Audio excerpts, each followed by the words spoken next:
అమ్మవారికి వాయినంగా నేనేమిచ్చానో ఈ వీడియోలో మీకు చూపిస్తాను. అమ్మవారికి ఆల్రెడీ చీర కట్టేసినాం కాబట్టి బ్లౌజ్ పీస్ అండ్ వాటితో పాటు bangles yellow, green and red బాగా ట్రెడిషనల్ అంటే ఈ 3 కలర్స్ ఎక్కువ యూస్ చేస్తాం కదా, అవే కలర్స్ పెట్టిన. అండ్ ఈసారి అమ్మవారికి తీసుకున్న గోల్డ్ అయితే plain gold coin and silver అయితే ఈ కాడ తీసుకున్నాము.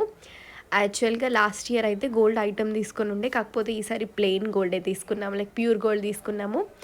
అండ్ ఇంకా తర్వాత ఈ కడ అయితే మా అక్క బాబుకి నేను తీసుకున్నాను ఈసారి బర్త్డేకి. అండ్ ఇంకా ఫ్రూట్స్ 5 టైప్స్ ఆఫ్ ఫ్రూట్స్, తర్వాత 3 టైప్స్ ఆఫ్ బ్యాంగిల్స్ అండ్ పసుపు, కుంకుమ, 2 తమలపాకులు, ఫ్లవర్స్ అండ్ శనగలు మనం వాయినంకి ఇస్తాం కదా, లైక్ పచ్చి శనగలు అవి, అండ్ ఫ్లవర్, అంతే. అండ్ చిల్లర కాయిన్స్ అండ్ కొన్ని డబ్బులు. ఇవి ఈసారి వరమహాలక్ష్మి వ్రతానికి నేను అమ్మవారికి ఇచ్చిన వాయనం.